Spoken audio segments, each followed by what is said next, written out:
বিসমিল্লাহির রহমানির রহিম। বাংলাদেশ সংস্কারের প্রধান জনাব বদিউল আলম সাহেবের প্রতি দৃষ্টি আকর্ষণ করে বলছি, স্থানীয় গভর্নমেন্ট নির্বাচন প্রসঙ্গে যে সংস্কার নিয়ে আসছেন, উক্ত সংস্কারের মাধ্যমে টেকসই গণতন্ত্র রক্ষার্থে বা টেকসই গণতন্ত্রের মূল্যায়ন রক্ষার্থে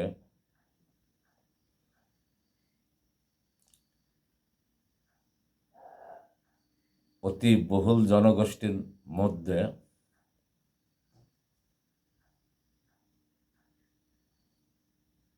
একটা আইন রাখা উচিত। কোনো ব্যক্তি ইউনিয়ন পরিষদের সদস্য পদ হইতে পার্লামেন্টের সদস্য পদ পর্যন্ত দুইবারের বেশি নির্বাচিত না হয়।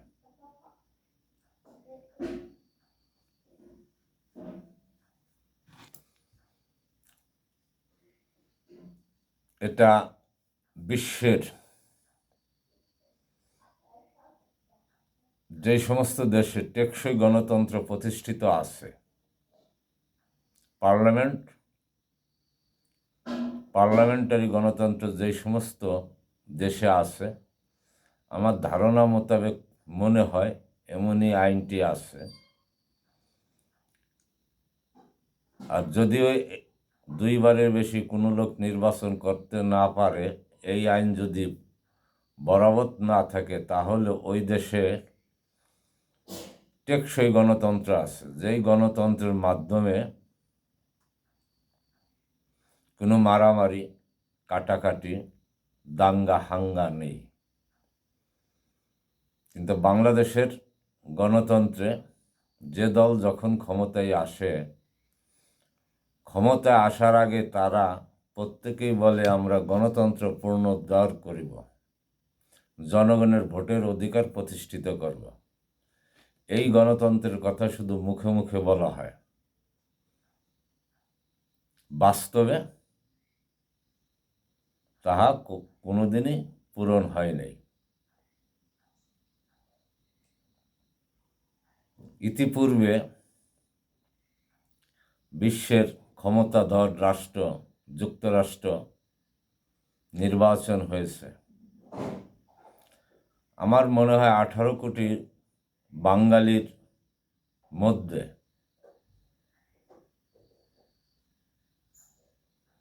12 কোটি মানুষ বর্তমান যুগে অ্যান্ড্রয়েড সেট ব্যবহার করে। 12 কোটি মানুষ আন্তর্জাতিক খোঁজ খবর রাখেন। আমেরিকার নির্বাচনে একটা দল জয় হয়েছে, তারা ক্ষমতায় আসছে। আর একটা দল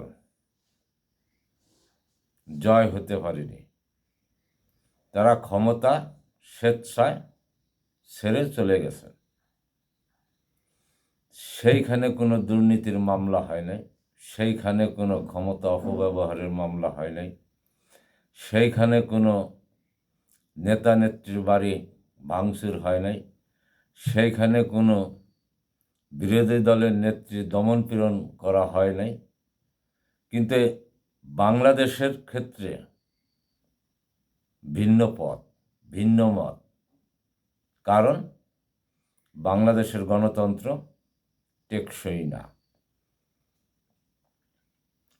টেকসই গণতন্ত্র রক্ষা করতে হইলে একজন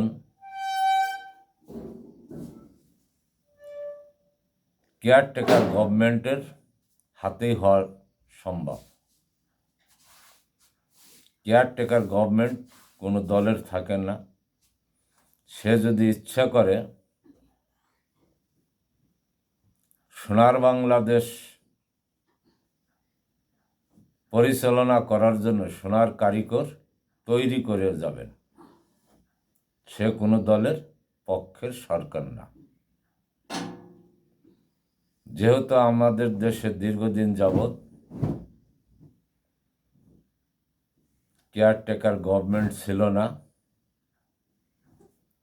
যেভাবেই হোক, যাদের মাধ্যমেই হোক, আজকে বাংলাদেশে কেয়ারটেকার গভর্নমেন্ট প্রতিষ্ঠিত হয়েছে।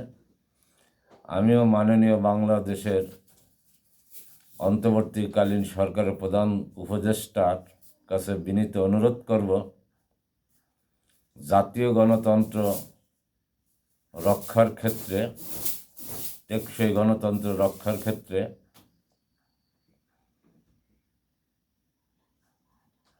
এমন একটা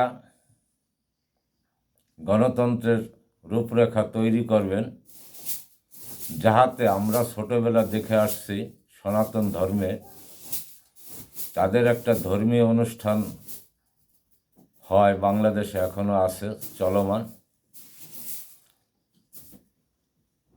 এই ধর্মীয় অনুষ্ঠানটা করতে হইলে 8-10টা দল লাগে।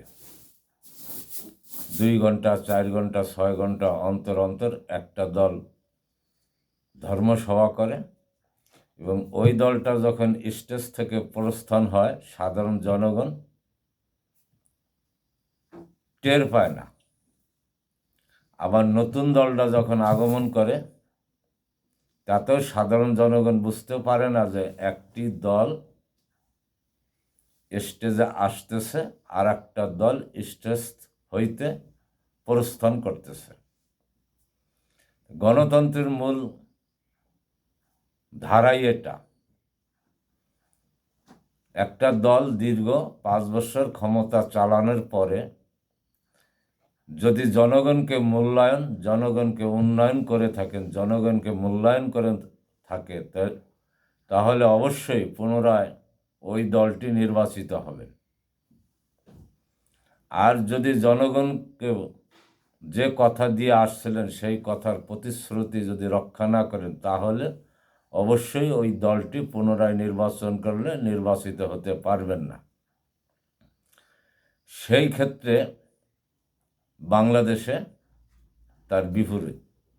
ক্ষমতায় যদি একবার কেউ বসেন, সে মনে করেন আজীবন এই ক্ষমতাটা ধরে রাখতে হবে, তখনই সে স্বৈরাচারী পথ অবলম্বন করেন।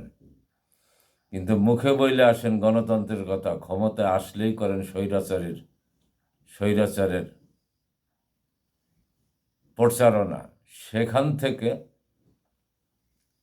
মাননীয় প্রধান উপদেষ্টার প্রতি দৃষ্টি আকর্ষণ করে বলছি, বাংলার জমিনে কোনো দলের কোনো প্রার্থী যেন 2 বারের বেশি নির্বাচন করতে না পারে।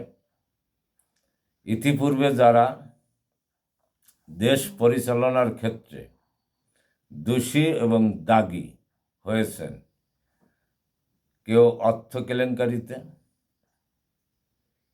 কেউ যেভাবেই হয়েছে, কোনো দলেরই নেতা এবং নেত্রী যেন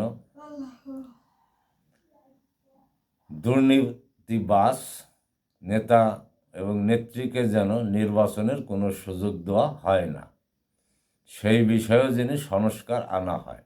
ধন্যবাদ।